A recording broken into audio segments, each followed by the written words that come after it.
Hi everyone, welcome back to my channel. ಇವತ್ತು ನಾನು ನಮ್ಮ ಮನೆಯಲ್ಲಿ ಚೆನ್ನ ಮಸಾಲ ಹೇಗೆ ಮಾಡ್ತೀವಿ ಅಂತ ತೋರಿಸ್ತೀನಿ. ಫಸ್ಟಿಗೆ ಕಾಬುಲಿ ಚೆನ್ನನ ನೀರಲ್ಲಿ ಸೋಕ್ ಮಾಡೋಣ. ಇಲ್ಲಿ ನಾನು ಕಾಳು ಮುಳುಗಷ್ಟು ನೀರು ತಗೊಂಡಿದ್ದೀನಿ. ಇವತ್ತು ನಾನು 2 ಕಪ್ ಕಾಬುಲಿ ಚೆನ್ನ ಯೂಸ್ ಮಾಡ್ಕೊಂಡು ಗ್ರೇವಿ ಮಾಡ್ತಾ ಇದ್ದೀನಿ. ಅದರಿಂದ ಇದನ್ನು ನೀರಲ್ಲಿ ಹಾಕ್ಕೊಳ್ಳೋಣ. ಇದು ನಾನಿವತ್ತು ರಾತ್ರಿ ಇಡೀ ನೆನೆಯಕ್ಕೆ ಬಿಡ್ತೀನಿ. ಚೆನ್ನಾಗಿ ನೆಂದಿದೆ.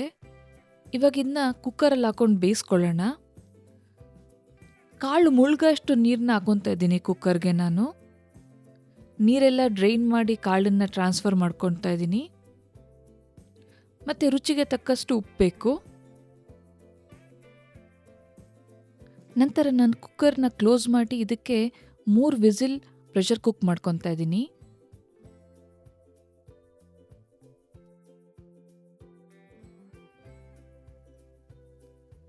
ಇವಾಗ ನಮಗೆ ಗ್ರೇವಿಗೆ ಏನೇನು ಬೇಕು ನೋಡೋಣ. ನಾನಿಲ್ಲಿ 4 ಈರುಳ್ಳಿ ತೊಗೊಂಡಿದ್ದೀನಿ, 1 ಕ್ಯಾನ್ ಟೊಮ್ಯಾಟೊ ಅಥವಾ 5 ಟೊಮ್ಯಾಟೊ, ಜಿಂಜರ್ ಗಾರ್ಲಿಕ್ ಪೇಸ್ಟ್, ಹಸಿಮೆಣಸಿನ್ಕಾಯಿ ಮತ್ತು ಹೋಲ್ ಸ್ಪೈಸಸ್ ಎಲ್ಲ ತೊಗೊಂಡಿದ್ದೀನಿ. ಇವಾಗ ಒಂದು ಪಾತ್ರೆಗೆ ಎಣ್ಣೆ ಹಾಕ್ಕೊಳ್ಳೋಣ. ಎಣ್ಣೆ ಕಾದ್ಮೇಲೆ ಪಲಾವ್ ಎಲೆ, ಚಕ್ಕೆ, ಏಲಕ್ಕಿ, ಲವಂಗ ಮತ್ತು ಜೀರಿಗೆ ಇದೊಂಚೂರು ಚಟಪಟ ಅಂದಮೇಲೆ ನಾನು ಈರುಳ್ಳಿ ಮತ್ತು ಹಸಿಮೆಣಸಿನ್ಕಾಯಿನ ಪೇಸ್ಟ್ ಮಾಡ್ಕೊಂಡಿದ್ದೀನಿ, ಅದನ್ನೂ ಹಾಕ್ಕೊಳ್ಳೋಣ. 4 ಈರುಳ್ಳಿ ಮತ್ತು 3 ಹಸಿಮೆಣಸಿನ್ಕಾಯಿ ಇದೆ ಇದರಲ್ಲಿ.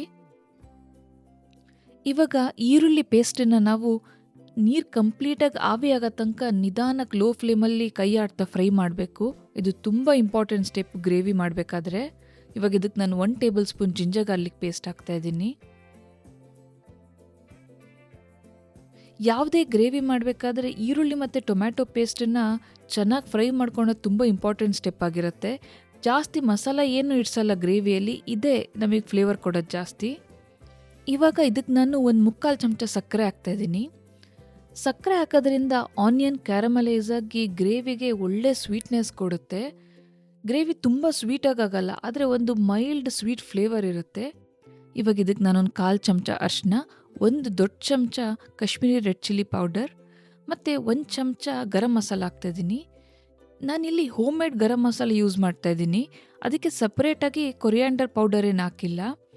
ನಾವು ಮನೇಲಿ ಮಾಡೋ ಗರಂ ಮಸಾಲ ಅಲ್ಲೇ ನಮ್ಮದು ಕೊರಿಯಾಂಡರ್ ಪೌಡರ್, ಜೀರಾ ಪೌಡರ್ ಎಲ್ಲದೂ ಮಿಕ್ಸ್ ಇದೆ, ಅದಕ್ಕೆ ನಾನು ಸಪ್ರೇಟಾಗಿ ಹಾಕಿಲ್ಲ.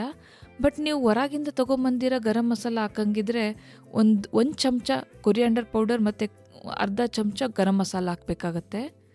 ಇವಾಗ ನಾನು ಇದಕ್ಕೆ ಟೊಮ್ಯಾಟೊ ಪೇಸ್ಟ್ ಹಾಕ್ತಾಯಿದ್ದೀನಿ. 5 ಟೊಮ್ಯಾಟೊನ ರುಬ್ಕೊಂಡಿದ್ದೀನಿ ನಾನು. ಇದನ್ನು ಚೆನ್ನಾಗಿ ಫ್ರೈ ಮಾಡ್ಕೊಳ್ಳೋಣ. ನಾನು ಉಪ್ಪು ಹಾಕಕ್ಕೆ ಮುಂಚೆನೇ ಇದನ್ನ ಮುಚ್ಚಿ 10 ನಿಮಿಷ ಬೇಯಿಸ್ತೀನಿ. ಇವಾಗ 10 ನಿಮಿಷ ಆದಮೇಲೆ ಇದಕ್ಕೆ ಉಪ್ಪು ಹಾಕೋಣ ರುಚಿಗೆ ತಕ್ಕಷ್ಟು.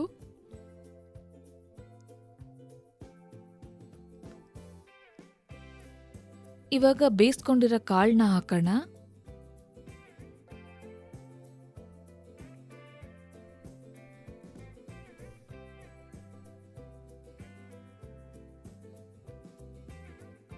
ನಾನು ಇದಕ್ಕೆ ಒಂದ್ಸತಿ ಮಿಕ್ಸ್ ಮಾಡಿ, ನಮಗೆ ಕಾಳು ಬೇಯಿಸ್ಕೊಂಡಿರ್ಬೇಕಾದ್ರೆ ಮಿಕ್ಕಿರುತ್ತಲ್ಲ ನೀರನ್ನ, ಅದನ್ನು ಹಾಕಿ ಇದ್ರ ಕನ್ಸಿಸ್ಟೆನ್ಸಿ ಅಡ್ಜಸ್ಟ್ ಮಾಡ್ತೀನಿ.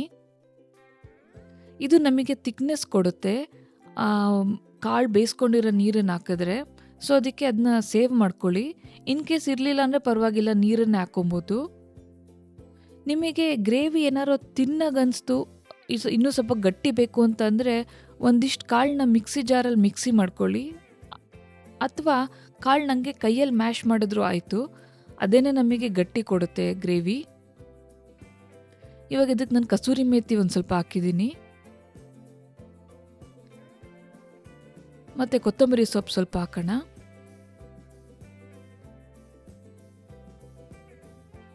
ನಂತರ ನಾನು ಇಲ್ಲಿ ಕಟ್ ಮಾಡ್ಕೊಂಡಿರೋ ಹಸಿಮೆಣ್ಸಿನ್ಕಾಯಿ ಹಾಕ್ತಾಯಿದ್ದೀನಿ. ಈ ಥರ ಒಂದ್ಸತಿ ಹಾಕಿ ನೋಡಿ, ಇದು ಒಂದು ಒಳ್ಳೆ ಫ್ಲೇವರ್ ಕೊಡುತ್ತೆ. ಹಸಿಮೆಣ್ಸಿನ್ಕಾಯಿ ಕೊನೆಗೆ ಈ ಥರ ಸ್ಲಿಟ್ ಮಾಡಿ ಹಾಕಿದ್ರೆ.